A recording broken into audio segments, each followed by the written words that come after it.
रामकृष्ण गोविंद काय विचारलेलं आहे? आपण आपल्या मायेचा आश्रय घेऊन या विविध शक्तिसंपन्न अशा जगताची उत्पत्ती, पालन आणि संहार करण्यासाठी आपण स्वतःच अनेक रूपे घेता आणि क्रीडा करता. हे आपण कसे करता त्याचे मर्म मी जाणू शकेन असे ज्ञान आपण मला द्या. हे ब्रह्मदेवानी मागितलं. या कर्तृत्वाचा अहंकार मला होऊ नये असंही मागितलं. आपण माझ्यावर अशी कृपा करा की मी तत्परतेने आपल्या आज्ञेचे पालन करू शकेन आणि सृष्टीची रचना करते वेळी माझ्या कर्तेपणाच्या अभिमानाने बांधला जाणार नाही. मोठं कुठलंही काम करताना, महत्त्वाचं काम करताना आणि सामान्य काम करताना एवढा जरी मनात विचार आला, नारायणा मी तुझ्या कृपेने हे करत आहे, परंतु मला कर्तृत्वाचा अभिमान होऊ नये, कर्तेपणाचा अभिमान होऊ नये. ठीक आहे. ब्रह्मदेव आपण बघितलं, नीट लक्षात ठेवा. ब्रह्मदेव म्हणजे माया, म्हणजे सृष्टी, म्हणजेच आपण हे बघितलं. इथं प्रत्येक वेळेला जो शब्द वापरलेला आहे त्या शब्दाच्या अनुषंगाने त्याचा अर्थ काय आहे तर तसा अर्थ घ्यायचा. ठीक आहे.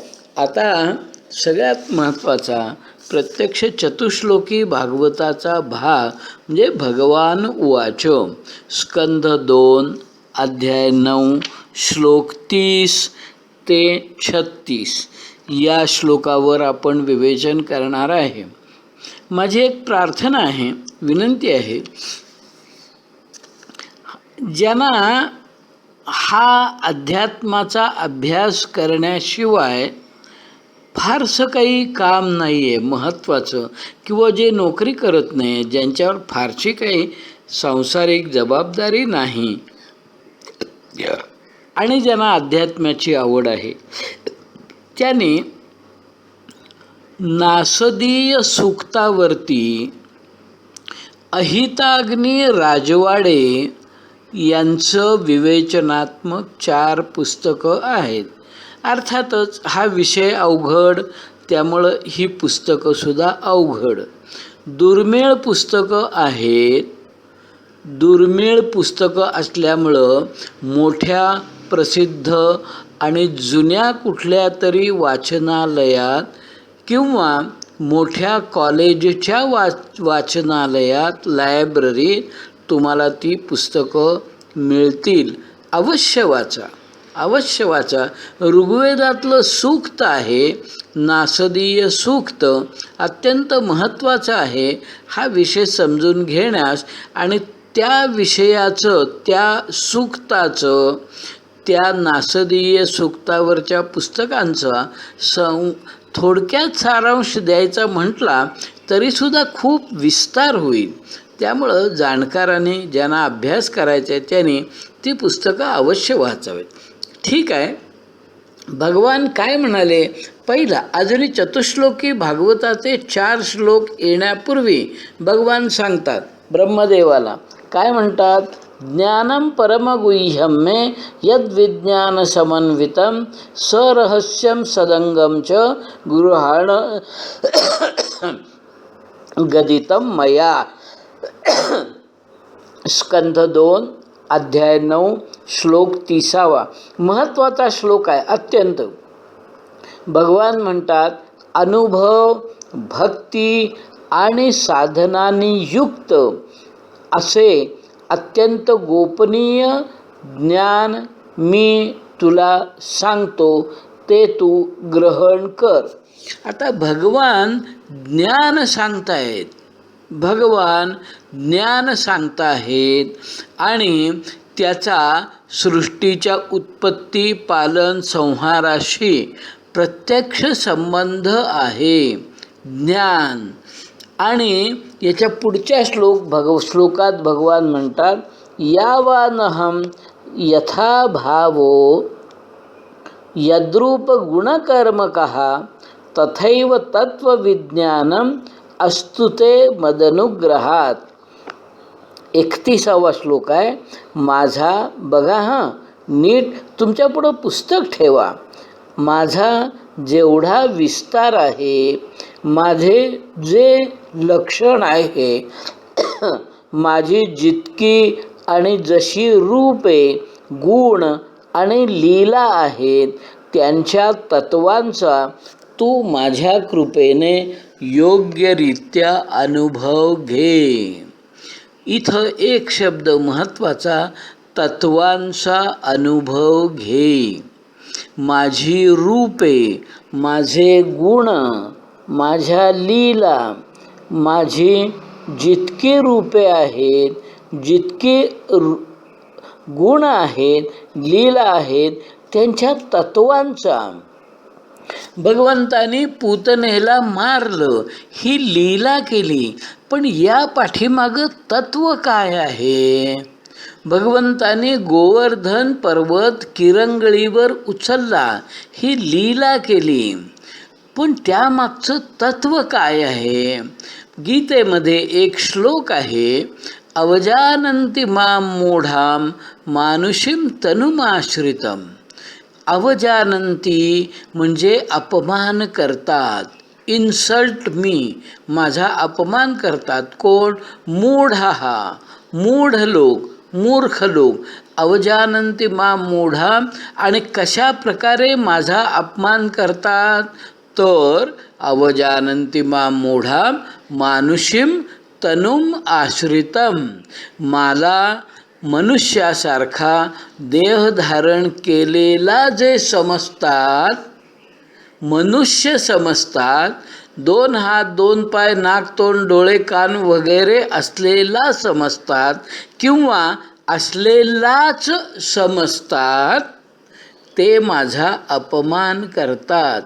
तनुम आश्रितम अवजानन्ति.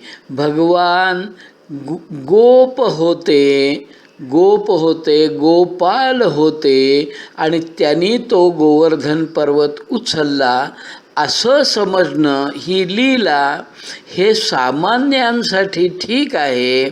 पण इथं भगवान म्हणतात, त्या पाठीमागचं तत्व काय? ते तत्व म्हणजे मी आहे. भगवान इथं असं म्हणतात का हो की मी कसं सुदर्शन चक्र घेतलेलं आहे, माझ्या हातात कौमोदकी गदा आहे, माझ्या गळ्यामध्ये माळ आहे, अमुक तमुक, असं वर्णन तू बघ आणि त्याला तू जाण, असं म्हटलेलं आहे का? नाही. जितकी रूपे आहेत, तुम्ही भगवंतांचं एक रूप आहात, मी भगवंतांचं एक रूप आहे.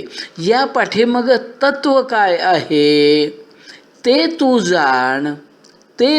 जाण.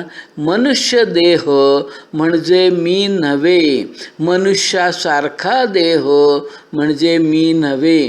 फार महत्त्वाचा भाग सांगतात. माझा जेवढा विस्तार आहे आणि माझे जे लक्षण आहे, माझी जितकी आणि जशी रूपे गुण आणि लीला आहेत, त्यांच्या तत्वांचा तू माझ्या कृपेने योग्यरित्या अनुभव घे. आता हा अनुभव घे तत्वाचा. या दृष्टीनं मी काय करतो? तत्वाचा अनुभव घे. तत्व काय आहे? तत्व आहे, मी प्रत्येकाच्या हृदयात, प्रत्येक जीवमात्राच्या हृदयात परिपूर्णतेने समाविष्ट आहे आणि शिवाय मी उरून आहे. पुरुष सूक्त अत्यतिष्ठत दशांगुलम. मी सगळं व्यापून ईशावास्योपनिषदात म्हटलेलं आहे, सर्व सृष्टी त्याने व्यापून शिवाय तो उरलेला आहे. हा जो व्यापक आहे, व्यापणारा, म्हणून त्याचं नाव विष्णू असं आहे. त्या व्यापणाऱ्याला तू जाण. आणि तुम्ही आणि मी, आपण सुरुवातीला श्लोक बघितलेला आहे. शुकाचार्यांचं वर्णन करताना म्हटलेलं आहे, तम सर्वभूत हृदयम मुनिमानतोस्मी. तुम्ही सर्व भूतमात्रांच्या हृदयात वास करता. कोण? शुकाचार्य. भगवत रूप झाले होते. त्यांनी तत्वाचा आधार घेऊन त्याचा अनुभव घेतलेला होता. इथं जे म्हटलेलं आहे, त्यांच्या तत्वांचा तू माझ्या कृपेने अनुभव घे.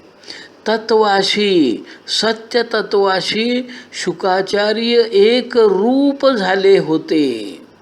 देहानं होते, परंतु प्रत्यक्षात ते तत्वाने त्या भगवंतांच्या तत्वाशी एक रूप झाले होते. मी सतत हा विचार करायला पाहिजे, ही सृष्टी खरी का? या पाठीमागं कुठली शक्ती आहे?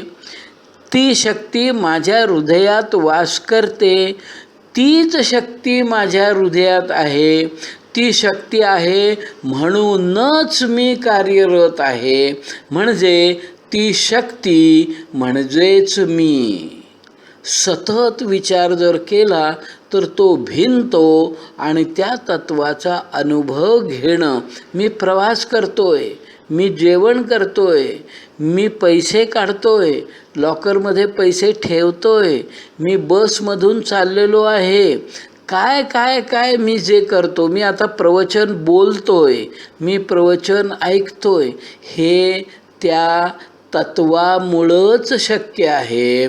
माझ्या कानामुळं नव्हे, डोळ्यामुळं नव्हे, माझ्या कुठल्याही मन बुद्धी कुठल्याही इंद्रियामुळं नव्हे, तर त्या तत्वामुळं. आणि ते तत्व म्हणजेच मी. हा अनुभव घे, असं त्यांचं मनापासून सांगणं आहे. आणि आता याच्यापुढं ते चतुश्लोकी भागवत सांगतात. त्या चतुश्लोकी भागवतात मागं मी सांगितलंय, पहिल्या श्लोकात भगवान मी कोण आहे ते सांगतात. दुसऱ्या श्लोकात बघा, दुसऱ्या श्लोकात ब्रह्मदेवाचं वर्णन का केलं नाही, ब्रह्मतत्वाचं वर्णन का केलं नाही. दुसऱ्या श्लोकात मायेचं वर्णन केलेलं आहे. माया म्हणजेच प्रकृती, म्हणजेच ब्रह्मतत्व, म्हणजेच ब्रह्मदेव असा अर्थ आहे. त्या अर्थाने दुसऱ्या श्लोकात मायेचं वर्णन केलेलं आहे. तिसऱ्या श्लोकात मायेचा आधार घेऊन मायेच्या द्वारा भगवंत ज्या जगताची निर्मिती करतात त्या जगताचं वर्णन केलेलं आहे. आणि चौथ्या श्लोकात या जगतातून सुटून जाण्याचा, हा भवसागर पार करण्याचा मार्ग सांगतात. पुढच्या प्रवचनात आपण प्रत्यक्ष चतुश्लोकी भागवताचा पहिला श्लोक बघू. रामकृष्ण गोविंद.